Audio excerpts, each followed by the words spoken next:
नमस्कार दोस्तों, आइए जानते हैं बिहार की दिन भर की ताजा और बड़ी खबरें। वही आपने अभी तक वीडियो को लाइक और चैनल को सब्सक्राइब नहीं किया तो फटाफट से कर लीजिए। आज की पहली खबर, पान की खेती के लिए किसानों को मिलेगा अनुदान। राज्य सरकार ने पान की खेती को बढ़ावा देने के लिए एक महत्वपूर्ण कदम उठाया है। पान विकास योजना के तहत किसानों को 50% अनुदान देने का प्रावधान किया गया है, जिससे किसानों की आय में वृद्धि होने की उम्मीद है। इस योजना में राज्य के 7 जिलों को शामिल किया गया है, जिनमें नालंदा भी एक है। नालंदा के उद्यान विभाग के सहायक निदेशक राकेश कुमार के बताया, पान विकास योजना में नालंदा का चयन किया गया है। खेती करने के इच्छुक किसानों को 50% अनुदान मिलेगा। आवेदन की प्रक्रिया शुरू हो गई है और 25 मार्च तक आवेदन की आखिरी तिथि निर्धारित की गई है। दिलीप जायसवाल फिर से बने बिहार बीजेपी अध्यक्ष। पटना के बापू सभागार में प्रदेश परिषद की बैठक में औपचारिक तौर पर बीजेपी के प्रदेश अध्यक्ष दिलीप जायसवाल के नाम की घोषणा की गई। परिषद के प्रभारी केंद्रीय मंत्री मनोहर लाल खट्टर ने दिलीप जायसवाल के नाम की घोषणा की है। इस मौके पर डिप्टी सीएम विजय सिन्हा ने कहा कि बीजेपी दुनिया की सबसे बड़ी पार्टी केवल संख्या से नहीं बल्कि कार्यकर्ताओं की ऊर्जा से है। भाजपा में न कोई पहला होता है और न आखिरी। यहाँ पद नहीं, दायित्व मिलता है। पार्टी परिवारवाद से नहीं, कार्यकर्ताओं से आगे बढ़ती है। बीजेपी के कार्यकर्ता तुलसी के पत्ते की तरह है। बिहार विधानसभा में लॉलीपॉप और झुनझुना लेकर क्यों पहुंचे राजद विधायक? बिहार विधानसभा का आज तीसरा दिन है। तीसरे दिन भी बिहार विधानसभा के अंदर जमकर हंगामे के आसार हैं। इसकी झांकी विधानसभा के बाहर देखने को मिली है। राजद विधायक मुकेश रोशन हाथ में लॉलीपॉप लिए विधानसभा पहुंचे। उनके एक हाथ में झुनझुना भी नजर आया। लॉलीपॉप और झुनझुना लेकर विधानसभा पहुंचे मुकेश रोशन ने बिहार बजट 2025 को लेकर नीतीश सरकार की जमकर आलोचना की है। आपको बता दें कि मुकेश रोशन महुआ से विधायक हैं। मंगलवार को जब वो विधानसभा पहुंचे तो उनके एक हाथ में लॉलीपॉप और दूसरे हाथ में झुनझुना नजर आया। दरअसल इससे पहले सोमवार को बिहार असेंबली में वित्त मंत्री सम्राट चौधरी ने बिहार बजट 2025 पेश किया था। बिहार के बजट को झुनझुना बताकर राजद पहले से ही नीतीश सरकार को घेर रही थी और अब राजद विधायक बजट का विरोध करते झुनझुना और लॉलीपॉप लेकर विधानसभा पहुंचे। बिहार के इस जिले में बनेगी राज्य की पहली स्पोर्ट्स सिटी। बिहार सरकार ने खेल और खिलाड़ियों के विकास के लिए एक ऐतिहासिक कदम उठाते हुए पटना जिले के पुनपुन प्रखंड में 100 एकड़ में फैली राज्य की पहली स्पोर्ट्स सिटी बनाने की घोषणा की है। बजट सत्र 2025 से 26 में इस परियोजना को मंजूरी दी गई, जिसमें आधुनिक खेल सुविधाओं से लेकर ओलंपिक स्तर के प्रशिक्षण केंद्र तक का निर्माण किया जाएगा। सरकार की योजना है कि बिहार स्पोर्ट्स सिटी को भारत के प्रमुख खेल, नवाचार और प्रशिक्षण केंद्र के रूप में विकसित किया जाए। इसमें अत्याधुनिक खेल अवसंरचना, खिलाड़ियों के लिए ट्रेनिंग फैसिलिटी, छात्रावास, खेल विज्ञान प्रयोगशालाएं और ओलंपिक मानक सुविधाएं होंगी। यह प्रोजेक्ट शहरी और ग्रामीण दोनों खिलाड़ियों को अंतरराष्ट्रीय स्तर का प्रशिक्षण देने में मदद करेगा।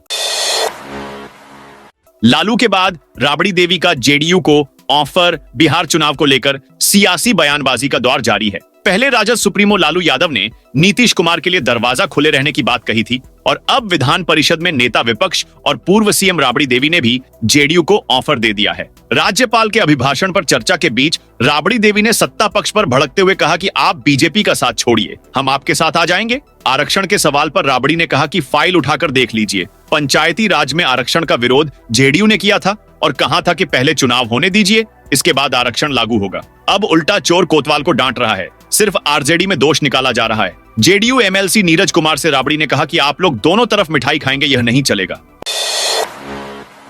पटना की सड़कों पर आज से कर दी यह गलती तो भरना पड़ेगा 20,000 का जुर्माना। शहर में सड़क पर स्थायी अतिक्रमण के खिलाफ 20,000 रुपए जुर्माना वसूल किया जाएगा। अस्थायी अतिक्रमण करने वालों से 5,000 रुपए वसूल किए जाएंगे। प्रमंडलीय आयुक्त मयंक वरवड़े ने सोमवार को यह निर्देश दिया है। नेहरू मार्ग, दानापुर के सगुना मोड़ से Dak Bungalow Chauraha, Ashok Rajpath, Patna Junction, Boring Road, Canal Road, Rajendra Nagar Terminal, GPO से गोरिया टोली समेत अन्य प्रमुख स्थल को अतिक्रमण फ्री बनाने के लिए डीएम, एसएसपी और नगर आयुक्त के अलावा सभी एसडीओ और एसडीपीओ को प्रभावी ढंग से अभियान चलाने का निर्देश दिया है। बिहार में अगले 48 घंटे में बदलेगा मौसम का मिजाज। बिहार का मौसम अभी शुष्क बना रहेगा। 48 घंटों के बाद अधिकतम तापमान में 2 से 3 डिग्री की गिरावट का पूर्वानुमान है। कुछ स्थानों पर तेज हवा चलने व आकाश साफ होने से मौसम सामान्य बना रहेगा। सुबह शाम हल्की ठंड रहेगी। मौसम विज्ञान केंद्र पटना के अनुसार 8 से 9 मार्च के पश्चिमी विक्षोभ पश्चिमी हिमालय के भागों को प्रभावित करेगी। इसके कारण पटना समेत दक्षिणी भागों के 1 या 2 स्थानों पर हल्की वर्षा की संभावना है। शेष भागों का मौसम सामान्य बना रहेगा। पाकिस्तान में छपे जाली नोट बिहार से बरामद। पाकिस्तान में छपे जाली नोट मधुबनी से बरामद किए गए हैं। इन नोटों को खपाने में पुलिस ने गिरोह के मास्टरमाइंड रशीद जमाल को मधुबनी से गिरफ्तार किया है, जबकि उसके शागिर्द हाजी मोहम्मद ओवैस को पंडौल थाना क्षेत्र के बिठवार गांव से गिरफ्तार किया है। गिरोह के शातिर मो ताहिर को भारत नेपाल सीमा के पास से जयनगर एसएसबी ने रविवार को गिरफ्तार किया था। पुलिस का कहना है कि ताहिर की निशानदेही पर बाकी दोनों को पकड़ा गया है। मामले पाकिस्तानी नागरिक अंसारी उर्फ मस्तान समेत 4 लोगों के खिलाफ बांसोपट्टी थाने में प्राथमिकी दर्ज की गई है। महिलाओं को मालामाल बनाने की तैयारी छठ पर शुरू होगी। नई योजना। इस बार के बजट ने पर्यटन विभाग की झोली भर दी है। राज्य सरकार ने पर्यटन विभाग के बजट में करीब 2.5 गुना की बम्पर वृद्धि की है। पर्यटन विभाग का बजट वर्ष 2024 से 25 में 462.44 करोड़ रुपए था, जिसे वर्ष 2025 से 26 में बढ़ाकर 1103 करोड़ से अधिक कर दिया गया है। स्कीम मद में राशि 420 करोड़ थी, जिसे 1049 करोड़ कर दिया गया है। इस राशि का इस्तेमाल धार्मिक पर्यटन स्थलों के विकास, इको टूरिज्म एवं होटल निर्माण आदि पर किया जाएगा। छठ पूजा के अवसर पर धार्मिक पर्यटन योजना की शुरुआत की जाएगी। बिहार में अब किसानों को सब्जियों के मिलेंगे सही दाम। राज्य के सभी प्रखंडों में तरकारी सुधा आउटलेट खोले जाएंगे। बजट में इसकी घोषणा की गई है। वित्त मंत्री सम्राट चौधरी ने कहा कि कॉमफेड और वेजफेड संयुक्त रूप से तरकारी सुधा आउटलेट खोलेंगे। इससे राज्य के किसानों को सब्जी के उचित दाम मिलेंगे, सब्जी की बर्बादी नहीं होगी। इसके लिए प्राथमिक सब्जी उत्पादक सहकारी समिति का प्रसार सभी प्रखंडों में किया जाएगा। वर्तमान में राज्य के 302 प्रखंडों में प्राथमिक सब्जी उत्पादक सहकारी समितियों का गठन हो चुका है। शेष प्रखंडों में इसकी कवायद चल रही है। पीवीसीएस को सब्जी सहकारी संघों से जोड़ा जाएगा। वर्तमान में राज्य में बिहार राज्य सब्जी प्रसंस्करण एवं विपणन फेडरेशन के तहत कुल 3 संघ हैं। प्रधानमंत्री आवास योजना ग्रामीण के तहत नवादा जिले में पात्र लाभार्थियों का सर्वे जारी है। जिला पदाधिकारी रवि प्रकाश ने बताया कि यह योजना 2016 से लागू है। वर्तमान में 2018 की आवास प्लस सूची के आधार पर लाभ दिया जा रहा है। कई नए परिवार बने हैं जो पात्र हैं। कुछ पुराने पात्र लाभार्थी भी सूची से छूट गए हैं। इन्हें जोड़ने के लिए 10 जनवरी 2025 से सर्वे शुरू हुआ, जो 31 मार्च 2025 तक चलेगा। 1 मार्च 2025 तक जिले के 14 प्रखंडों में 1,14,826 लाभुकों का सर्वे पूरा हो चुका है। पीपीआर की रोकथाम के लिए बकरियों का टीकाकरण जारी। वैशाली जिले में पीपीआर से बचाव के लिए बकरियों का टीकाकरण अभियान चलाया जा रहा है। 11 मार्च तक पीपीआर वैक्सीन से 3,32,200 बकरियों का टीकाकरण करने को लेकर पर्याप्त मात्रा में वैक्सीन उपलब्ध कराया गया है। 25 फरवरी से लेकर 2 मार्च तक 1 लाख से अधिक बकरियों को पीपीआर वैक्सीन से टीकाकरण किया गया है। बिहार में पैतृक संपत्ति के बंटवारे को लेकर सरकार ने कर दिया बड़ा ऐलान। बिहार के सभी निबंधन कार्यालयों में वित्तीय वर्ष 2025 से 26 में निबंधन की प्रक्रिया को पूरी तरह पेपरलेस कर दिया जाएगा। पेपरलेस निबंधन से पक्षकारों को भौतिक रूप से दस्तावेज तैयार नहीं करना होगा। इससे गो ग्रीन योजना को बढ़ावा मिलेगा। इतना ही नहीं, देश या देश के बाहर रहने वाले लोग ऑनलाइन निबंधन भी करा सकेंगे। ऑनलाइन निबंधन को बढ़ावा देने के लिए देय स्टैंप ड्यूटी में 1% और अधिकतम 2,000 रुपए की छूट भी दी जा रही है। वहीं पैतृक या पारिवारिक संपत्ति बंटवारा विलेख पर स्टैंप ड्यूटी 50 रुपए, जबकि निबंधन शुल्क 50 रुपए निर्धारित किया गया है। वहीं उद्योग स्थापित करने के लिए बियाड़ा से आवंटित भूमि पर स्टैंप एवं निबंधन शुल्क पर 100% छूट दी जा रही है।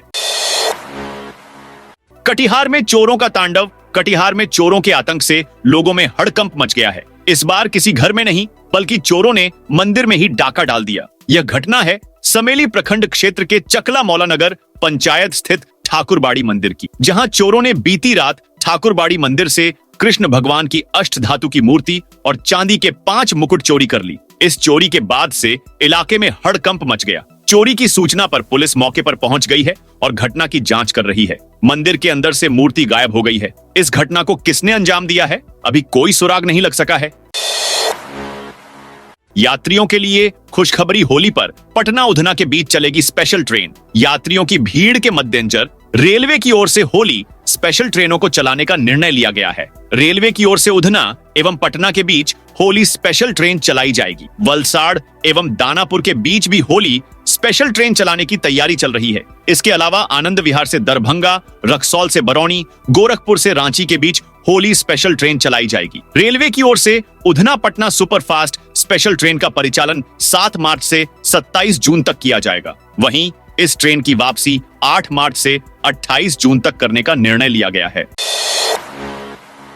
महिला सिपाहियों को थाने के पास मिलेगा आवास। गृह विभाग के बजट में करीब 1,500 करोड़ की बम्पर वृद्धि की गई है। वित्तीय वर्ष 2024 से 25 में गृह विभाग का बजट 16,323 करोड़ रुपए था, जिसे वर्ष 2025 से 26 में बढ़ाकर 17,831 करोड़ रुपए कर दिया गया है। बिहार पुलिस में करीब 30,000 महिला पुलिसकर्मी हैं। महिला पुलिसकर्मियों की बढ़ती संख्या को देखते हुए उनके आवासन की विशेष व्यवस्था इस बजट में की गई है। महिला सिपाहियों के रहने के लिए राज्य सरकार किराए पर मकान लेगी। यह आवास थानों के आसपास ले जाएंगे, जहां महिला सिपाहियों के आवासन की व्यवस्था की जाएगी।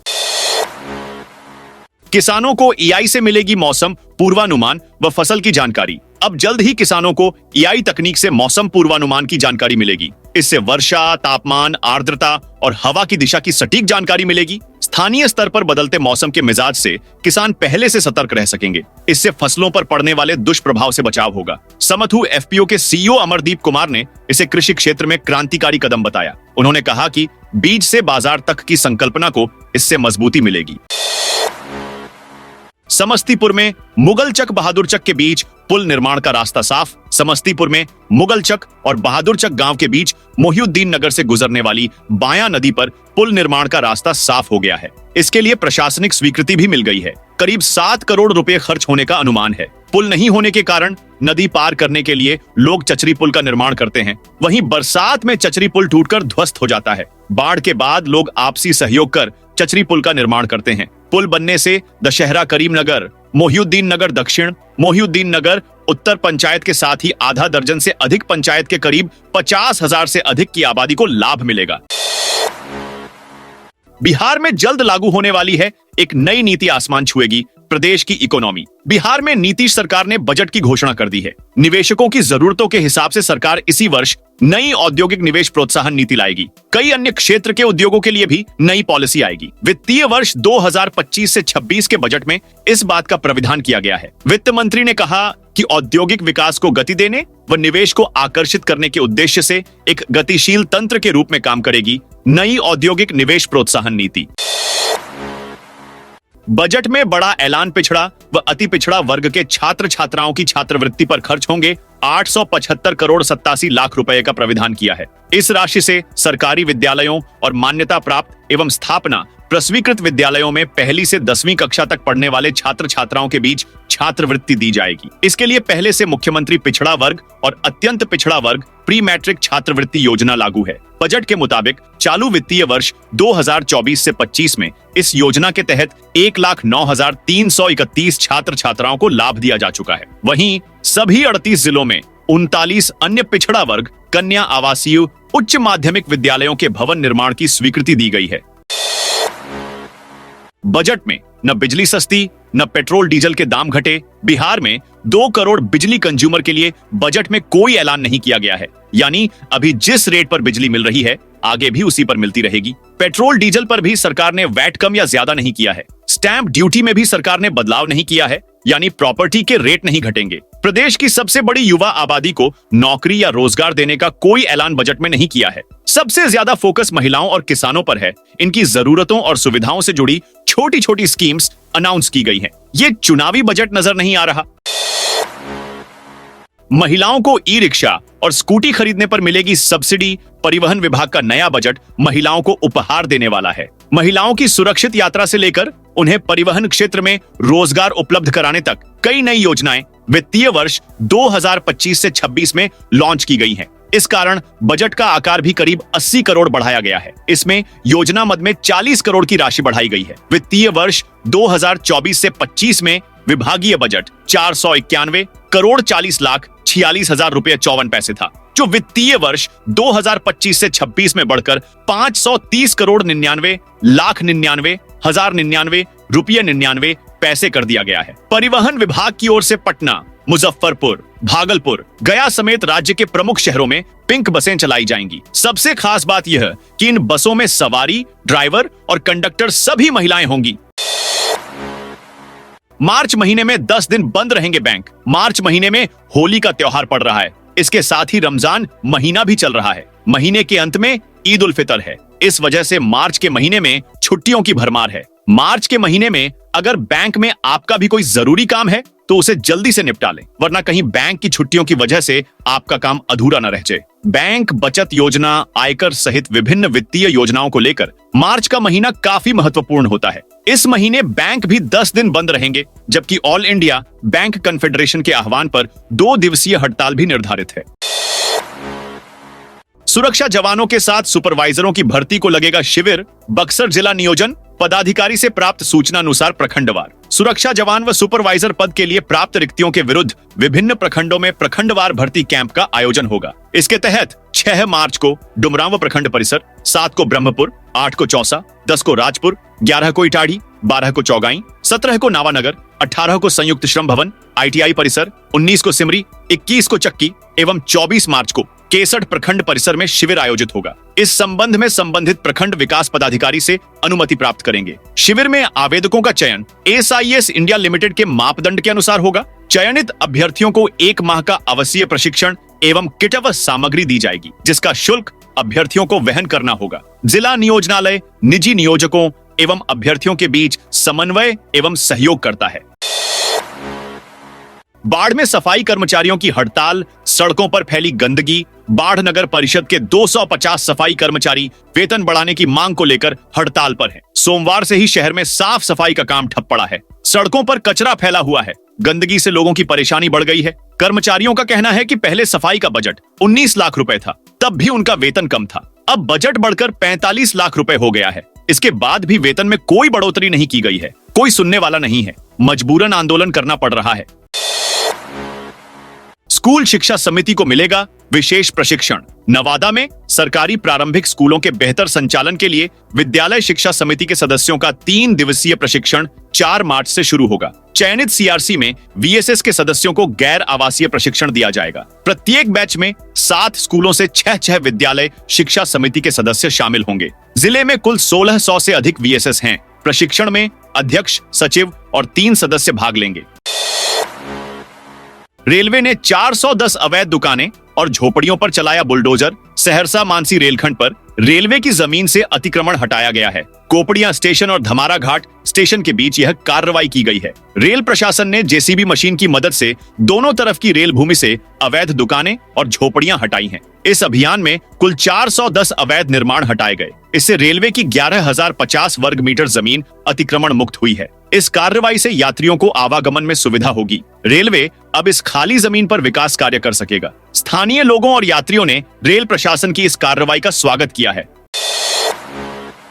7 और 8 मार्च को सेना का कार्यक्रम शौर्य वेदनम होगा आयोजित। मोतिहारी के गांधी मैदान में भारतीय सेना का भव्य कार्यक्रम शौर्य वेदनम 7 और 8 मार्च को आयोजित किया जाएगा। कार्यक्रम का उद्घाटन बिहार के राज्यपाल और सेना के वरिष्ठ अधिकारी करेंगे। इस 2 दिवसीय कार्यक्रम में थल, जल और वायु सेना की टुकड़ियां अपनी ताकत का प्रदर्शन करेंगी। सेना के आधुनिक हथियारों की विशेष प्रदर्शनी लगाई जाएगी। इसमें बोफोर्स तोप, T-90 टैंक और AK-47 जैसे हथियार शामिल होंगे। साथियों, ये थी बिहार की दिन भर की ताजा और बड़ी खबरें। आपने अभी तक बिहार समाचार चैनल को सब्सक्राइब नहीं किया तो फटाफट से कर लीजिए, ताकि बिहार की खबरें सबसे पहले आपको मिले।